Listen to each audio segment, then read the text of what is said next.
Inclusive is brought to you by Destination Everywhere, a company dedicated to travelers of all abilities. My name is Eleonora, and I'm your host. And a big warm welcome to our first guest on the podcast, Camille Gungor, who is in Athens, Greece, where he lives, and who is the author of the Trawheeler, which is an accessible travel blog, which he created in 2017. But Camille has many hats, and apart from being an accessible travel blogger, he is also a disability activist, and he works for two very important organizations based in Brussels, which is the reason why he often comes here, and which is also a joy because we managed to meet a couple of times to go out for drinks and for some sightseeing.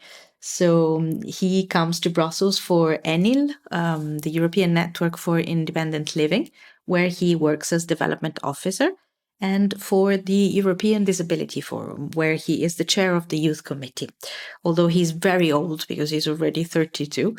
And so it's a joy to have you here. Thank you for accepting to be interviewed. And tell us, how are you? Hello, Eleonora. Thank you for having me. I'm very glad to be your first guest in this podcast, and I hope it goes the way you wish, and a lot of success to it. I'm fine.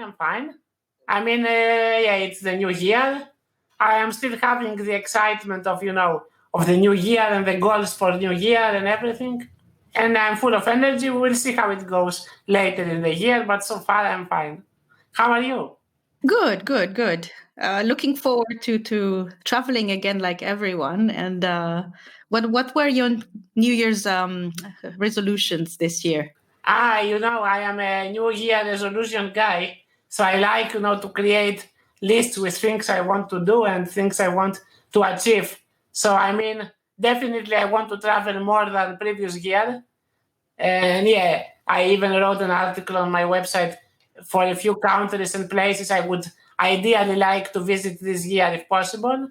I have also other goals like read specific books or do specific things with my job and the organizations I work for, or achieve some personal stuff, or I don't know, to learn a few things. I have a lot of ideas and goals, but you never do all of them. But if I do half of them, I am still happy. What's the next book you're going to be reading?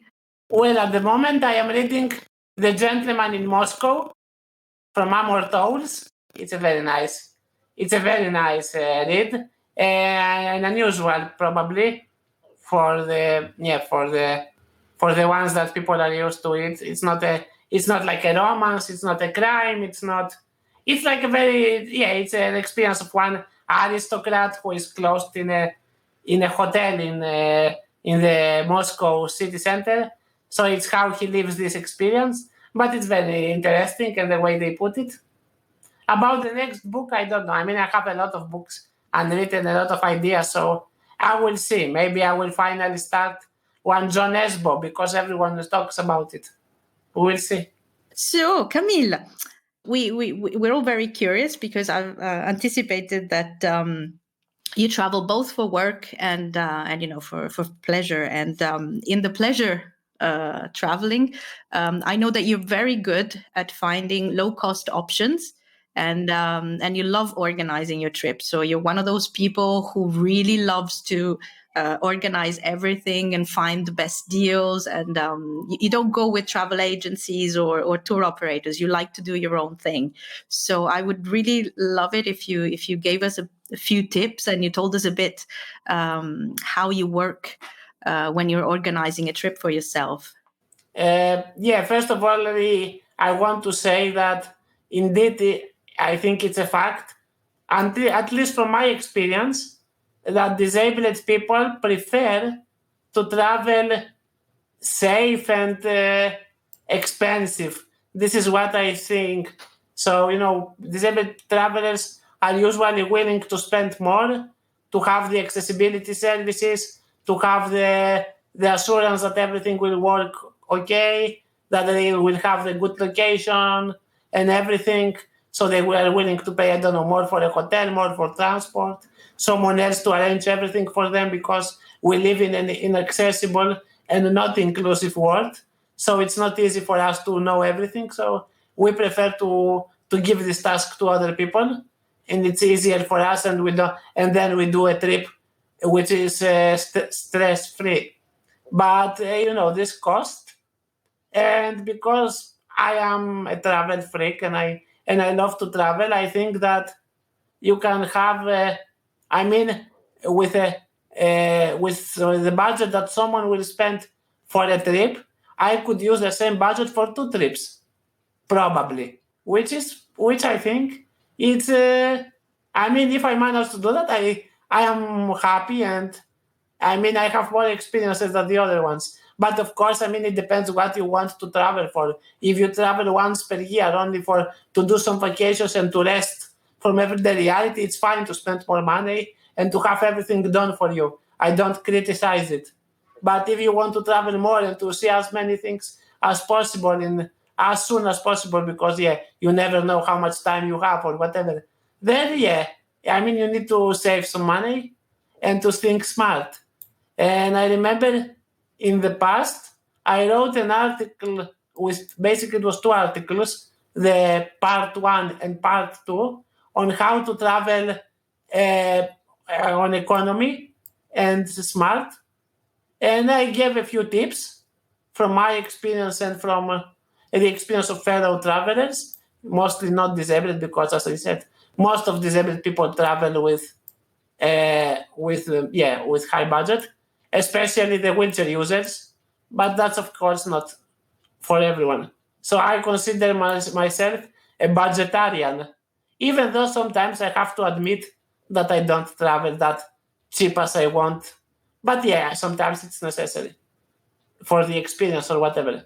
So some of the tips I can give is that, first of all, make the travel your priority. So instead of buying, I don't know, a lot of clothes or a lot of stuff you don't need, or drink coffee outside every day, or going to restaurants every 2 days, or buying 5 Louis Vuitton bags or whatever, or to go to gym every day, better save some money, and then maybe you can have a money pot, or how you say it in English, when you collect money and you see that a little bit of saving every day for this travel purpose, after a few months you have a pretty good amount to travel.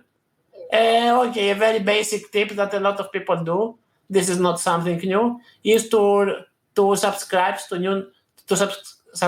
to newsletters and follow social media of travel companies, air companies, hotel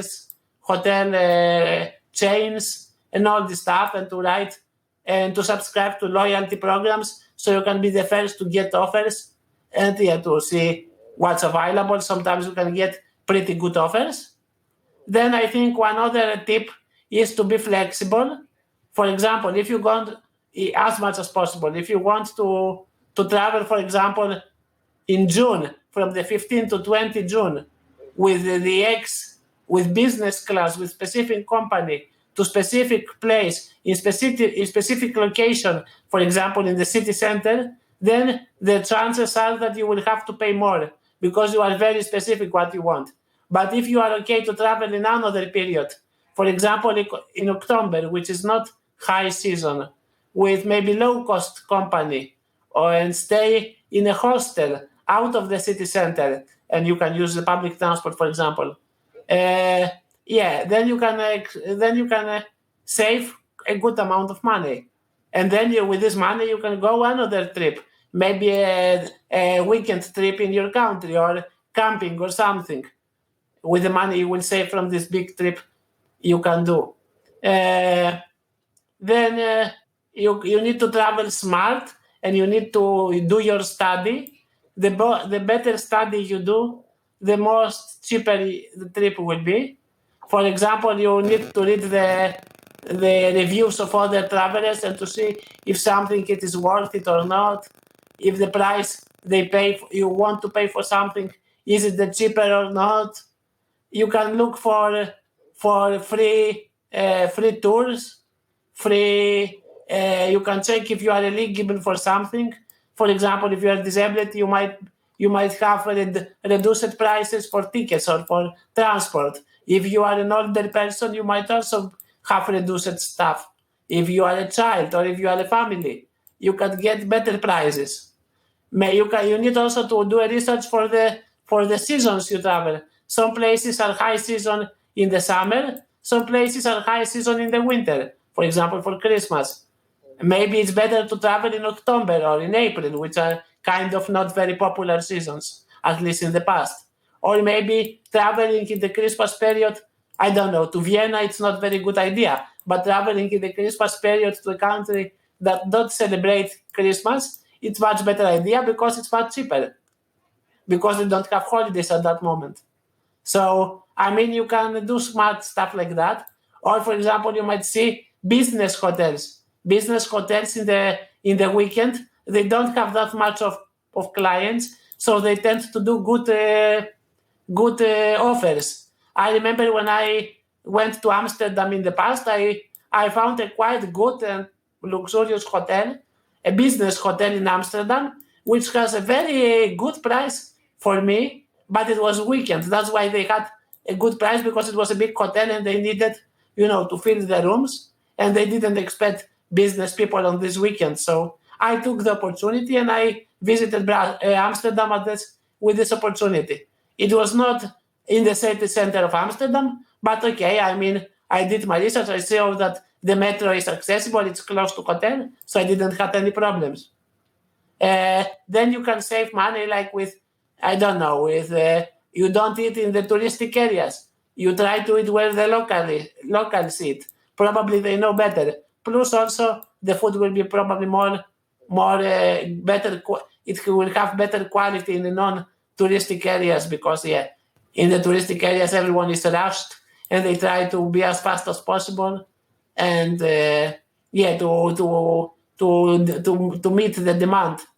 And sometimes you maybe want to save from hotels, from the morning, from the breakfast. The breakfast in the hotel might be, I don't know, let's say 20 euros, while you can eat outside a croissant or something with 5 euros, or I don't know, or a sandwich. So you have these options. Maybe you can see the tickets. Maybe a transport card is cheaper than buying tickets every day. So for all this, you need to do your research to see what's better for the city and for the place you go.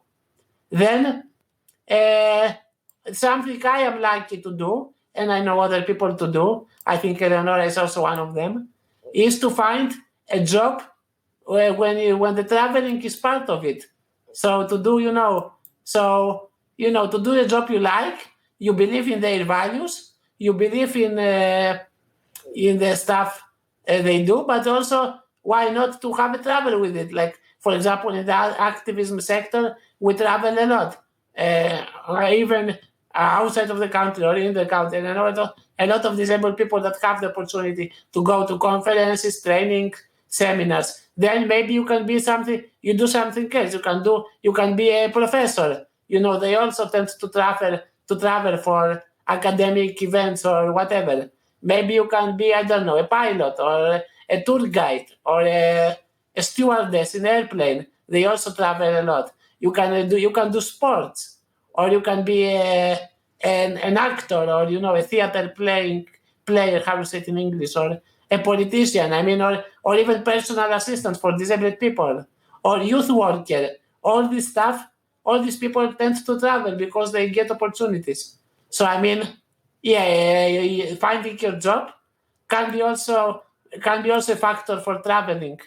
And there is also this seasonal working opportunities, like I don't know, you can be a tour guide in a summer destination, or to work in a I don't know, in a tavern in a Greek island, or to go to Australia to gather the strawberries, which is very popular for foreigners, or to be, I don't know, au pair, which is to take care of children of a family, and they give you in exchange the home the food, and maybe some pocket money.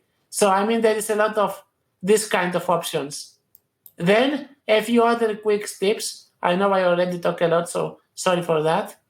Other quick tips: easier to get, maybe to get advantage of your age, as I already said. So you can travel for studies, you can travel for volunteering, you can travel. You can get. So which is, I mean, it gives you opportunities. And then, I mean, your age can give you cheaper tickets, as I said you before, or other benefits, like because you are old, because maybe your employment, maybe your job can give you some benefits. Maybe you are a journalist. Some options are free for journalists. Maybe you do something else, and then you can some benefits. So you need to see. And then, as I said before, studying, doing volunteering abroad, doing trainerships.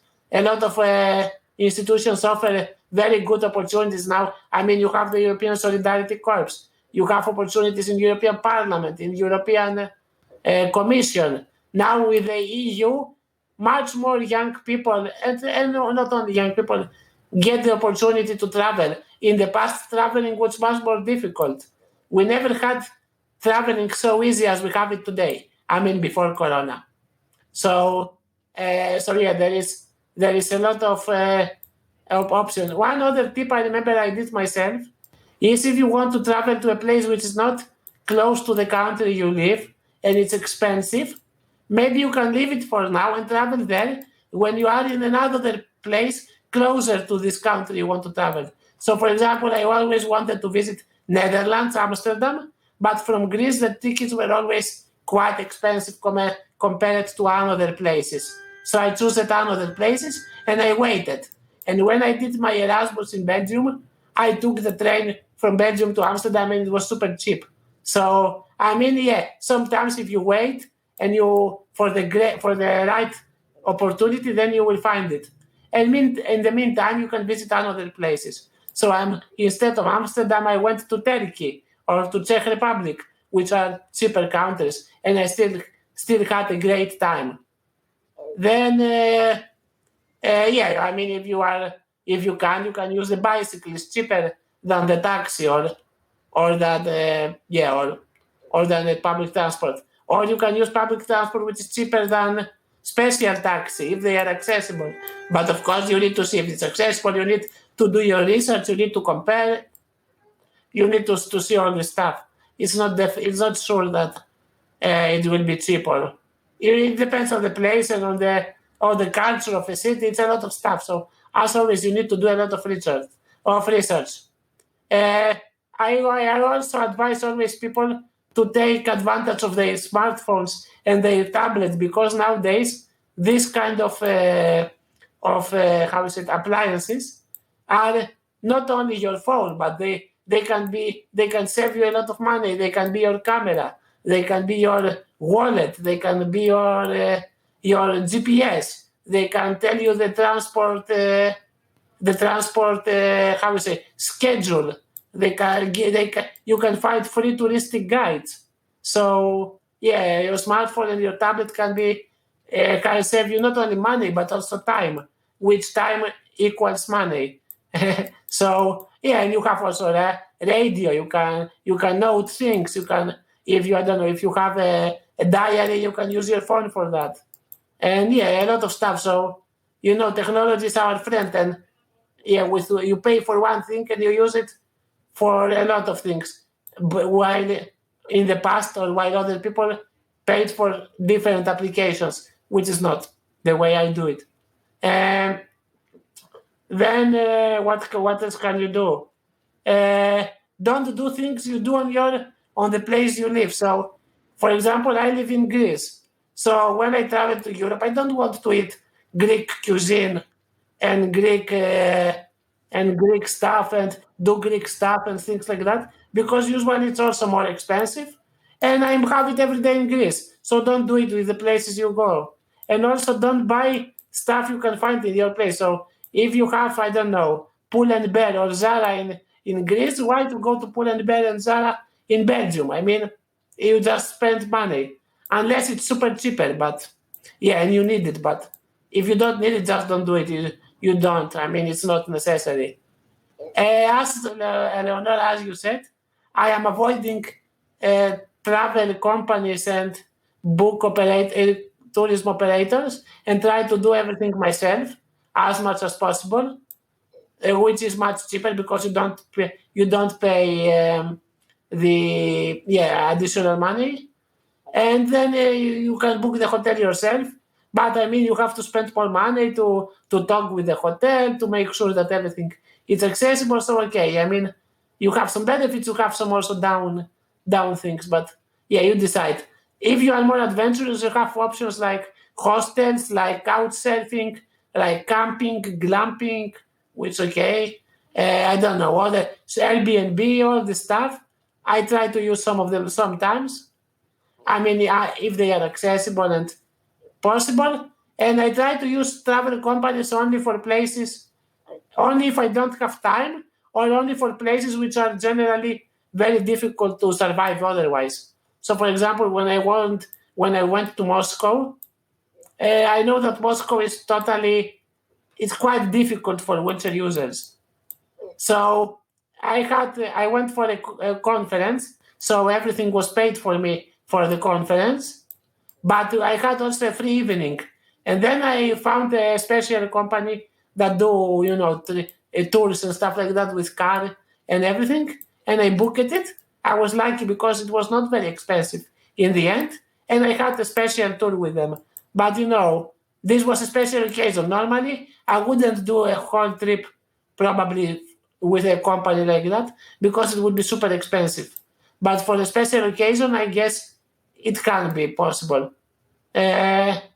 What else? I also advise people to not be shy and to ask questions, because if you don't ask questions, you will never learn if you can get some cheaper options and and if you are eligible for some refunds or whatever. So, and for some benefits. So if you don't ask if your assistants can enter a museum for free, you will pay 2 tickets.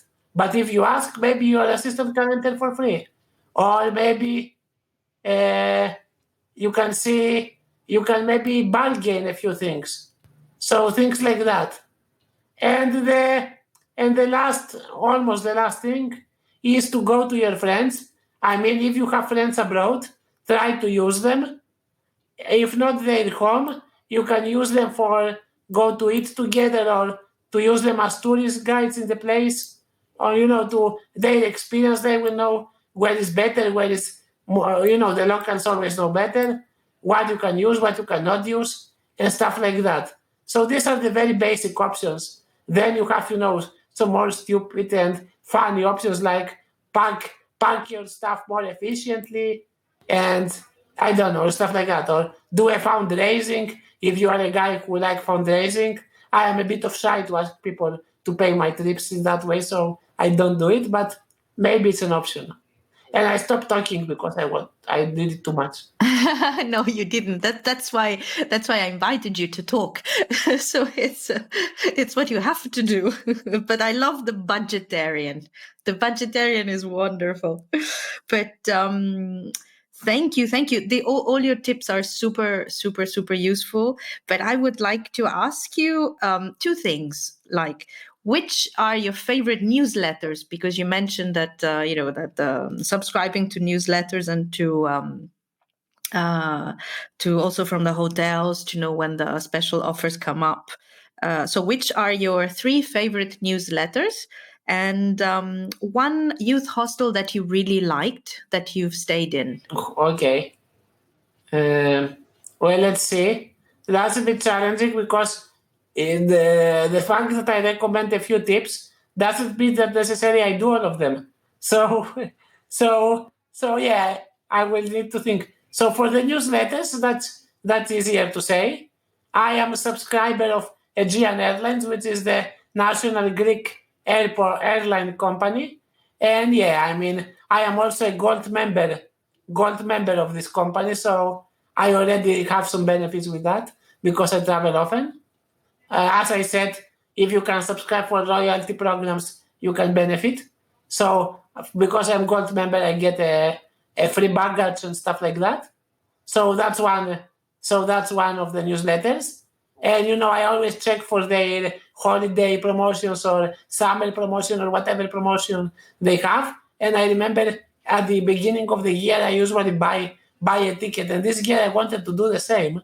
But, I was thinking, maybe I should go to Dubai. Everyone goes to Dubai now with the COVID, so it's okay. But yeah, then I thought about my family and about the risk. And I said, Camille, it's better to wait for the summer or for at least after the Easter or something.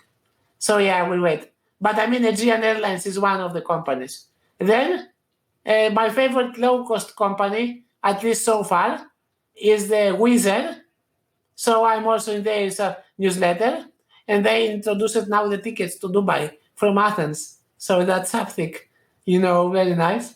So Wizz Air. And the third newsletter, which one I should choose? I mean, there is a lot of companies you can read newsletters and stuff. I mean, Turkish Airlines or Lufthansa are very big companies worldwide, and they have a lot of stuff to offer. So it's good to follow them as well. For hotels, I don't really. I mean, I think, in one hotel chain subscriber in the Ton hotels because I'm staying often in Belgium, but I'm not really, one hotel specific guy. I'm just choosing the cheaper I found in every place. So I'm not really following the big. The Ton hotels I'm subscribing because I go often for work. So I get for zero money, I get points. That's why I subscribe it. So yeah, so I use this one. And for hostels, again, it's not a specific. I don't use a specific chain of hostels. It depends, on the place. So I don't really remember to tell you a specific one. Okay.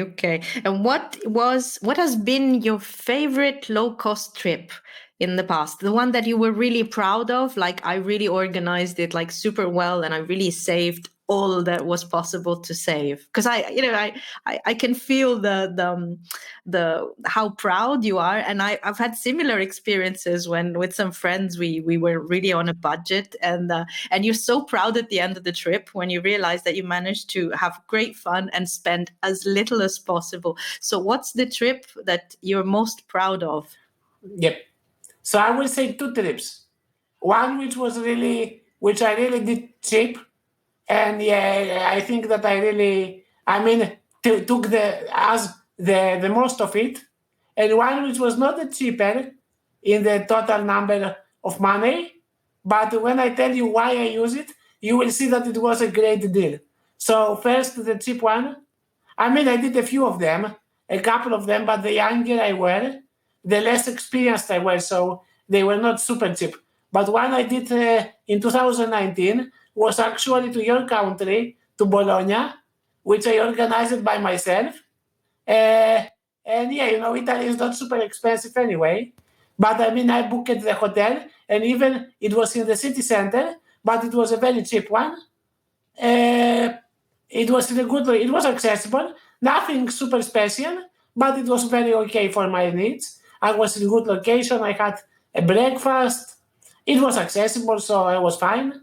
And the budget was clear, and they sent me also photos for accessibility and everything, so I was sure that it's okay. So I was happy with that. And then I used the local transport, which was accessible. I walked a lot. I even followed the Giro d'Italia, which was one of my dreams, and the reason I went to Bologna.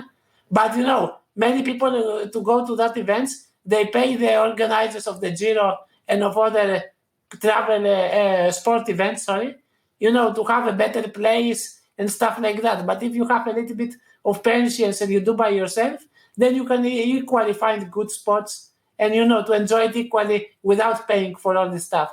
And I use it a lot. I use it minimum money, but I eat great. Of course, in Italy, wherever you go, you eat great. So you don't need money for that.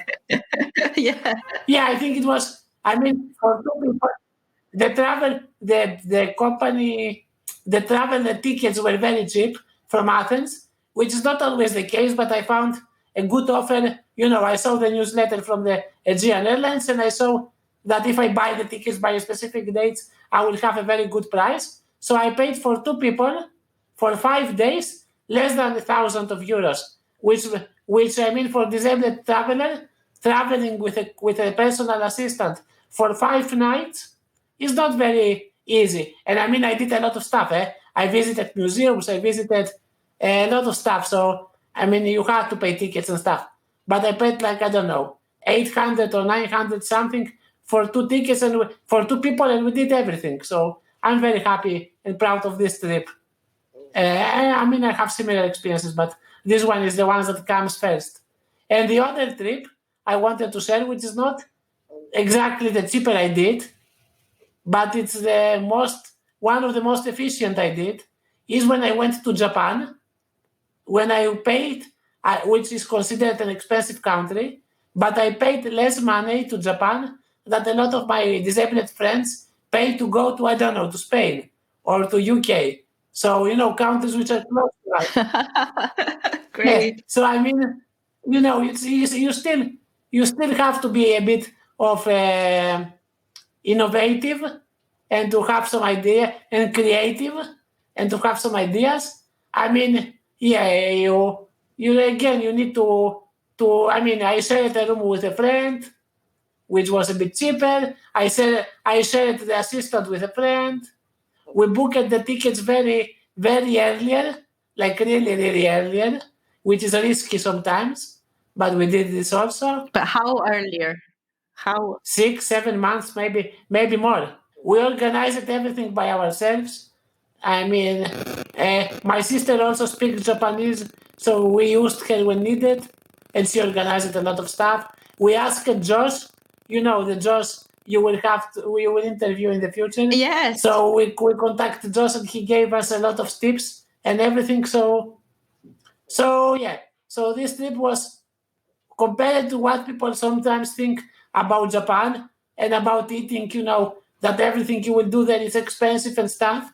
You can do it on budget. You can take, the simple travel transport tickets. You can eat in the smaller shops, not necessarily in the super expensive ones. And then you get cheaper experience, but still you get the local feeling and you do everything. I mean, yeah, you don't regret. This is great. This is great. Also, because I'm going to be asking Josh about your trip in a couple of days when I interview him. So this is really nice.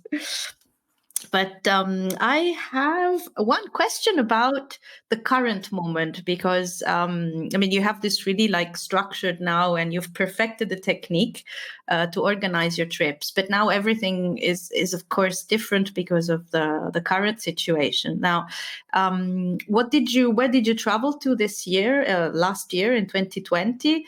And how do you think you're going to be traveling in the future? And what will it take for you to think, okay, now I can start traveling again? Oh, that's a tricky question. It's a bit difficult because I myself, sometimes I'm not sure myself. I change my mind every few days. So in the beginning, I'm saying, let's wait. We need to be safe and to, I don't know, do this stuff. And then, you have this quarantine and the lockdown, and you say, oh, I miss so much trips. Just give me a ticket and let's go, or something like that. So, you just miss traveling. So yeah. So it's not very easy to say. I think that for me myself, now maybe first I will say that I don't think that we will travel normally very soon.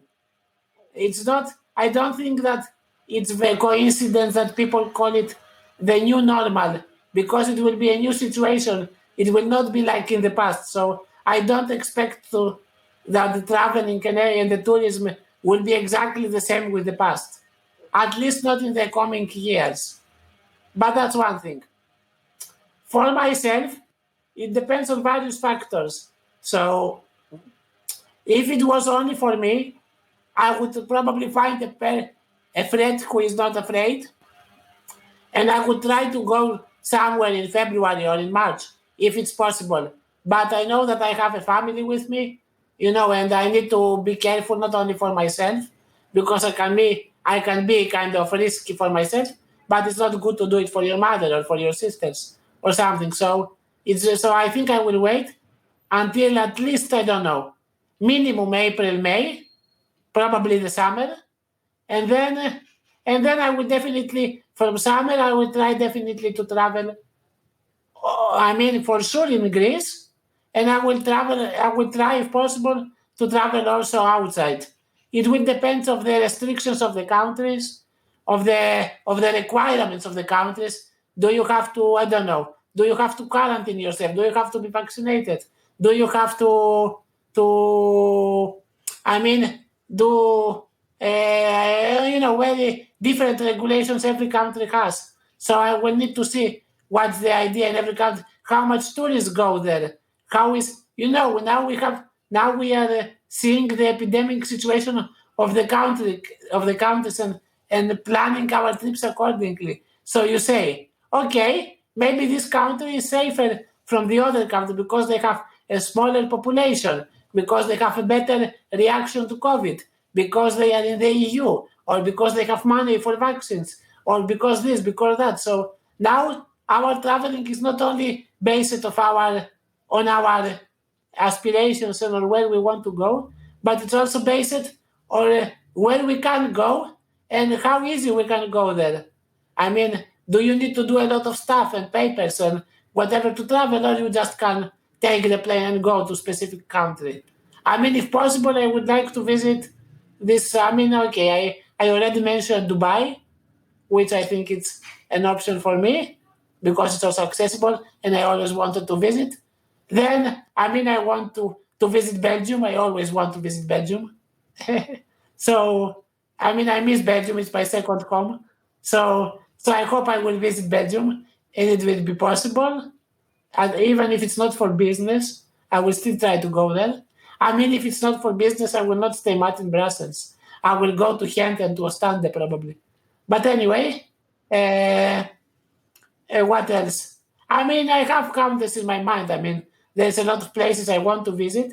In Greece, I have specific places I want, and I think more or less this will be easier to do. But abroad, I will see when time comes.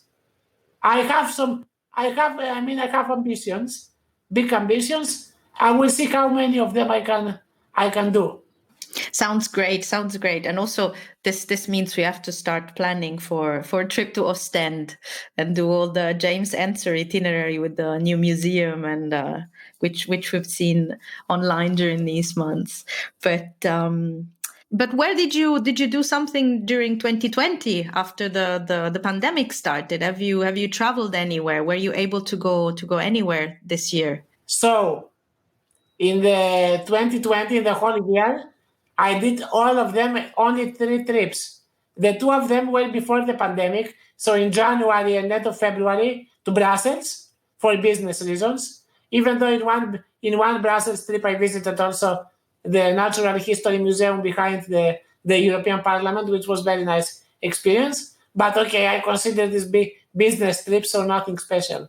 And in the summer, in the pandemic period now, but in the summer, which was calmer, and in Greece, it was quite okay at the moment, I went to the Crete island, to Chania, to a Greek city, which was considered, it is considered also one of the most accessible in Greece, and was nominated for the Access City Award 2 years ago.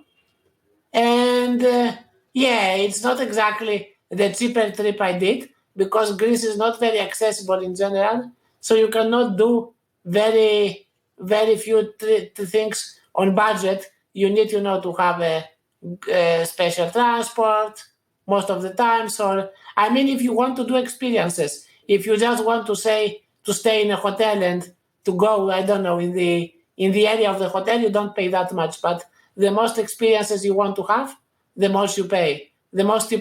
But it was a very nice experience.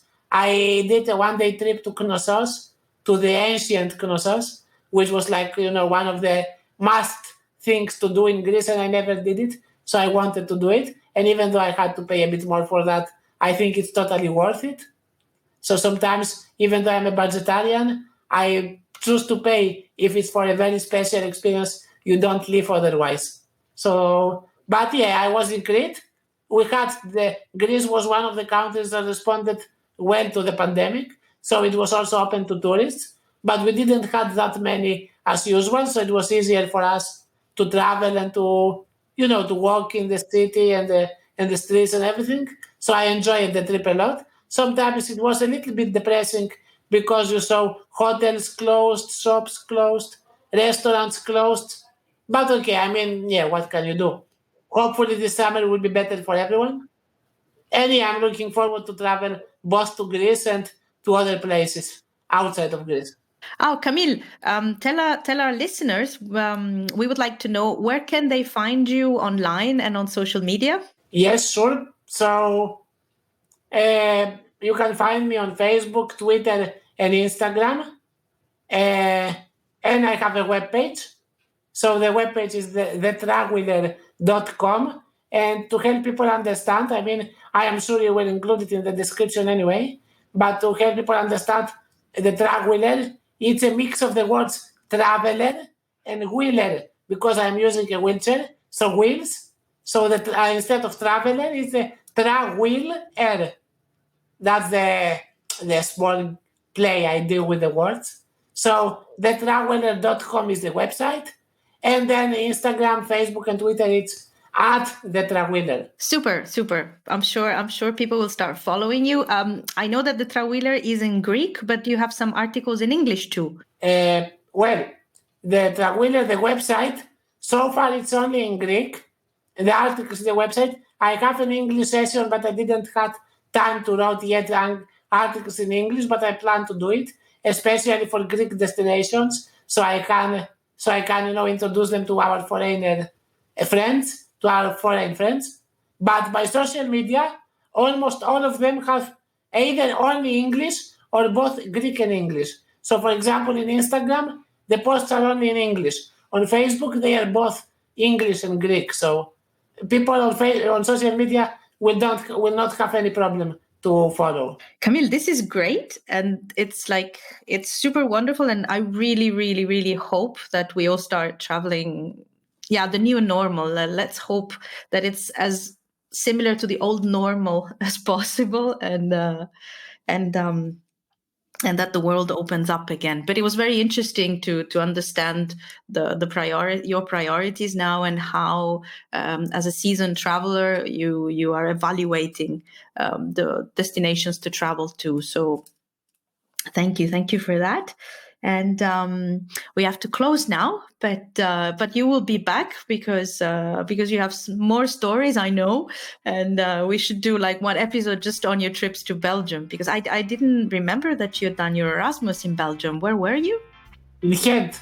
Lovely city. So great choice. Okay, so Camille, we're gonna say goodbye now, and I'm super looking forward to meeting you here in Belgium. And in the meantime, fingers crossed, and also for your New Year's good resolutions. And a big hug, and see you soon. Thanks a lot, Eleonora. Thank you for having me. And yeah, let's talk again. And good luck with your podcast. I'm sure they will be great, and I'm looking forward to hear all the episodes. Thank you again. Grazie.